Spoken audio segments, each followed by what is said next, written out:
pour tous ceux qui sont malades. רפואה שלמה, אמן. אחינו כל בית ישראל הנתונים בצרה ובשביה, העומדים בין בים ובין ביבשה, המקום ירחם עליהם, יוציאם מצרה לרווחה ויפה לאורה. כשהוא גאולה שבעה גלה בזמן קריב ונאמר Amen. Amen. Alors chers amis, Que les otages ils reviennent chez eux. C'est ce qu'il a dit Oui. continuons un petit peu dans les halakhot. Voilà quelqu'un qui vient de se marier, il a eu un petit enfant et qui il veut l'appeler Jean-Pierre.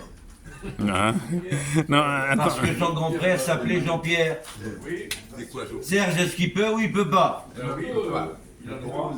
Pourquoi il peut pas? Est-ce qu'il peut ou il peut pas? Son grand-père s'appelle Serge. Est-ce qu'il peut lui donner le prénom Serge? Oui. À quelqu'un qui s'est marié, il a eu un petit garçon.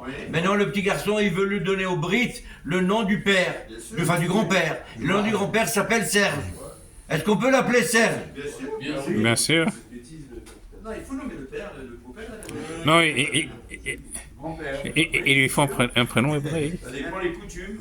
Écoutez la bataille. Alors la réponse est Écoutez Rabbi Shimon. si le nom du grand-père est un nom d'un rachat quelconque, par exemple Nimrod, Doeg, ou bien toutes les prénoms qui sont des Rechaim, Ça c'est assourd. bien sûr que non. Ça c'est assourd.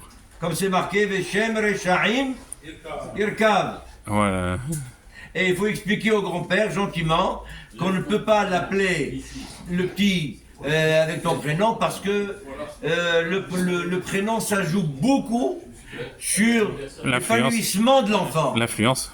et sur comment l'enfant va grandir, Voilà. de quelle façon, ça joue énormément. C'est pour ça qu'il faut faire impérativement. Maintenant, si le contraire, le grand-père n'est pas religieux, mais alors de tout, même pas Kippour, il s'appelle Abraham, ou il s'appelle Yitzhak, ou il s'appelle Yaakov, dans ce cas-là. Eh bien là, évidemment, même s'il est rachat, le père, le grand-père, il peut l'appeler, parce qu'il l'appelle sur le nom du tzadikim, évidemment. Mais le tout, c'est de chercher le shalom entre voilà. le couple. Et des fois, ça se dispute, et on ne sait pas quoi faire. C'est pas Mais il évident. faut écouter ce que le Rav dit. Tu entends, ça c'est la première halakha, écoute la deuxième halakha. Deuxième halakha, tu entends, maman elle est au lit, et moi j'ai cours. En même instant, maman, je vais au cours, elle me dit, hey, tiens l'ordonnance à mâcher le médicament, j'ai mâché une bonne mauvaise nuit. Qu'est-ce que je fais? Je vais pas au cours et je vais lui acheter l'ordonnance de médicaments, ou alors je vais d'abord lui acheter le médicament avant Kibbutz Avaim. Qu'est-ce qu'on fait, Jacques? Le médicament avant l'étude de la Torah ou alors le Torah? Non. Les médicaments d'abord. Attendez, vous parlez tous en même temps. Jacques, La réponse est évidemment, est-ce que vous avez dans votre esprit combien de temps Yaakov s'est absenté de la maison? Yaakov Avinu, Nissim, combien de temps il s'est absenté de la maison? 36 ans. Il a 36. été puni pour ça. Il a été puni. On a vu que son fils à lui, il s'appelle comment son fils? Yosef. Yosef. Combien de temps il n'a pas vu Yosef? 22 ans. 22 ans. Et alors il manque 14 ans. On l'a puni que pour 22 ans. Il manque 14 ans, 8 ans. Pourquoi oui, 22 ans on l'a puni? Parce que, mais 14 ans on l'a pas puni.